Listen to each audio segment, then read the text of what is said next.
Hey everybody and welcome to Chairman of the Board. Today I'm talking about a two-player only drafting game called the Tides of Time. Now this is what they call a micro game because there's actually only 18 cards in the whole game entirely. So very low on the components here. I'll give you a quick demo about how it's played, then I'll come give my final thoughts on the game. So I hope you enjoyed the review. Okay, so setup for a game of Tides of Time is very simple. You're just going to shuffle this deck of cards and deal 5 to each player, and then give each player 2 of these relic tokens, and also keep the score pad handy nearby because you're going to be working out your score as the game goes on. So now that players have their starting hand of cards, they're going to draft one and put it down in front of them. So both players are going to choose simultaneously and then reveal together. But let's have a quick look at what some of the cards do. So for example, this one here, so for scoring the highest with a single card, you get an additional 8 points. This one here, you get 3 points for each of the leaf symbol you have. And obviously all these symbols are related to the suit of that card. There's 5 different suits. This one here, you get 3 points for each castle you have. This one here, you get 3 points for each suit you don't have. And this one, majority of castles. Some other ones here, we've got the majority of the cloth ones, each hand symbol, majority of the hand symbol, majority in the leaf symbol, and for each set of kind of cloth and leaf. So let's say this player chooses this card here. They would put that down in front of them. Say this player chose this one. And now both players are going to swap their pack of cards and then choose from the other stack to add to their little tableau. Okay, so once players have drafted all of their cards, they're going to work out scoring for the first round. So let's give a quick example of how scoring works. So this card here says for the majority of castles, I'd get 7 points. So this player has 2 castles. This player has only the 1. So therefore that player would get 7 points for that card alone. This one here, majority of cloth, gets 7 points. This player has 1 cloth. This player also has 1 cloth, so there's no majority there. So that card would give no points. So that's 0 points for that one. This one here, for each suit you don't have, gain 3 points. So there's 5 different suits, and I've got 1, 2, 3 here. So there's 2 suits I haven't got, so that's 6 points for that card. Majority of hands gain 7 points. No cards there, and this player actually has 2, so that's a non-scoring card. And this one here, for scoring the most with a single card, gain 8 points. Let's just say that they did have that as well. So then you're going to work off that score. So we've got 7, that's 13, what's that, 21 points.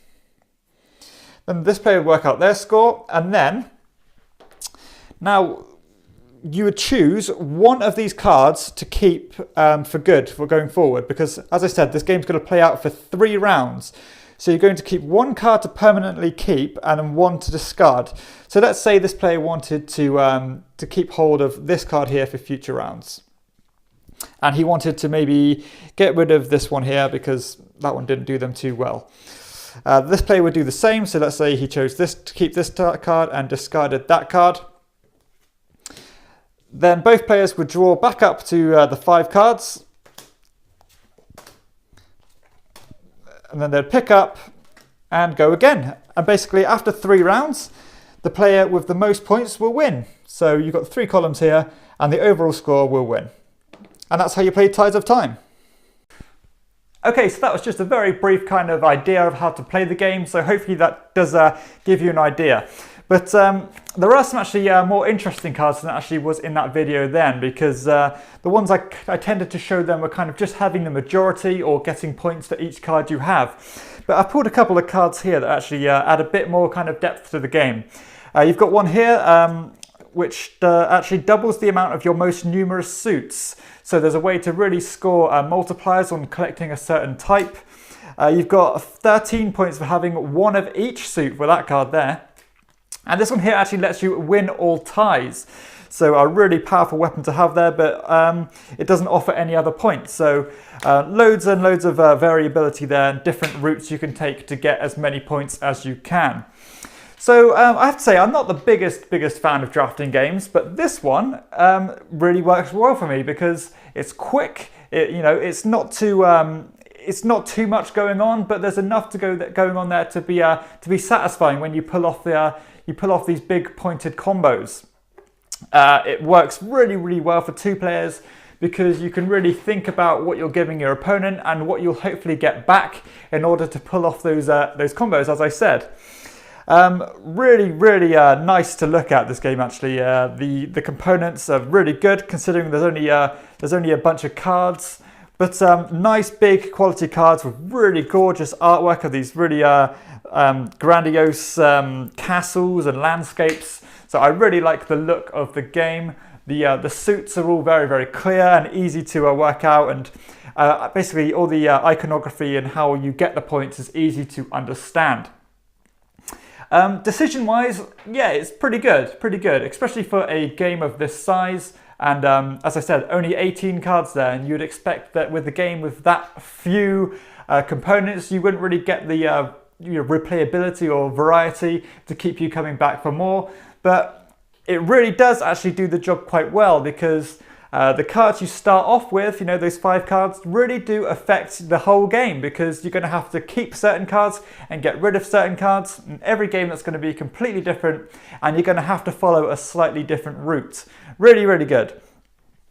Yeah, drafting in general it's a fun concept, and while I said I'm not the biggest fan of it, I do enjoy the concept, but I don't like having a really long game based around drafting.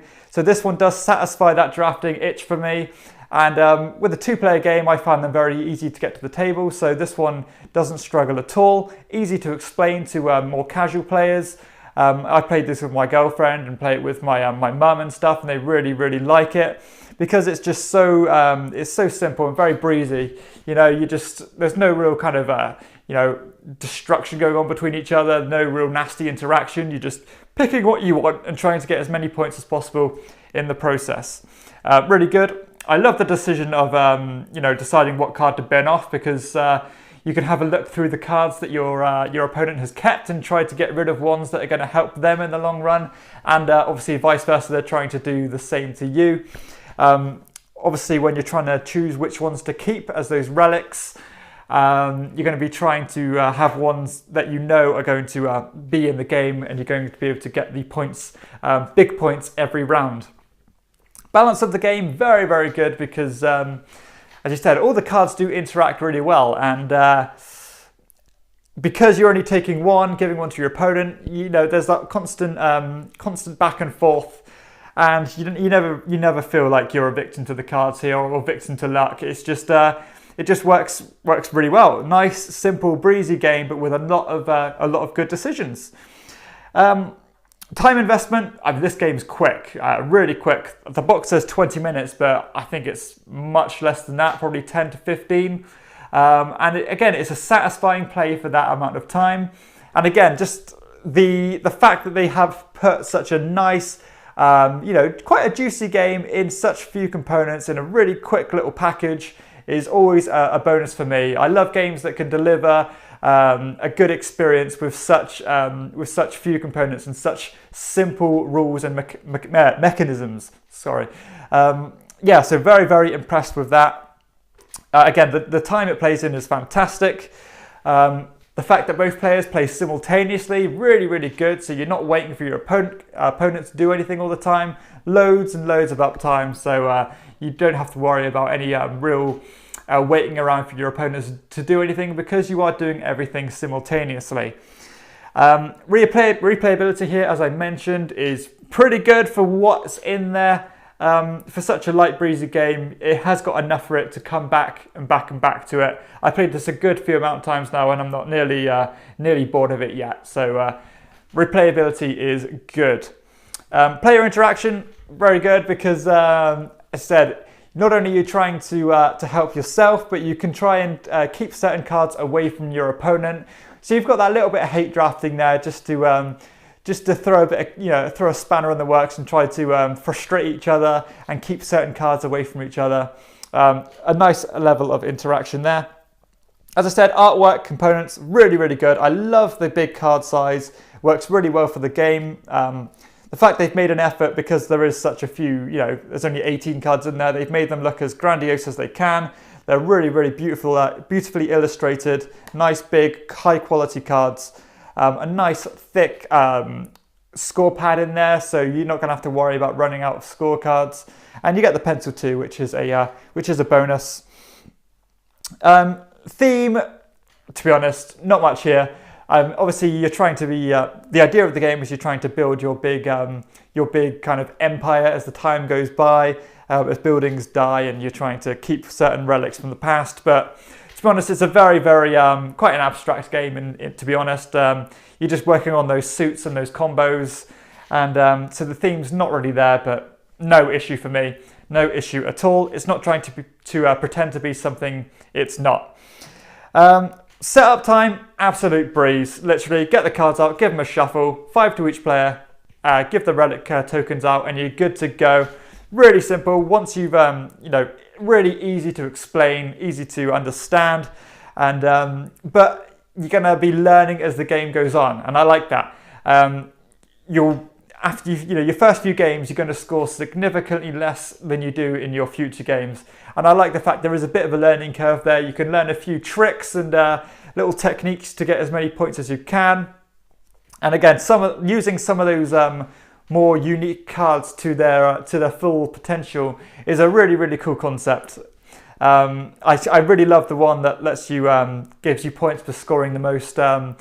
The biggest points. So if you score the most points, you get additional points on that as well for a single card. I really like that idea. I love the tiebreaker card, all the different routes you can go, the different set collections. Just a very, very neat and precise use of the drafting mechanic, wrapped up in a really nice package for a 2-player game. I really like it. Very impressed. So affordable. I think the game cost me £10, and I think you can get it even cheaper than that. So one that I definitely recommend for 2 players, a quick, satisfying 2-player game that uses the drafting mechanic really, really well. Nice artwork, great components, great price. Honestly, for what it is, there's not much I can really fault with it. Just a really quality 2-player game, and one that I can see a lot of people liking. So yeah, I definitely recommend you check out Tides of Time. If you've enjoyed the video, please hit like, subscribe, and check out my other videos too. For everyone else, I'll see you next time on Chairman of the Board. Bye.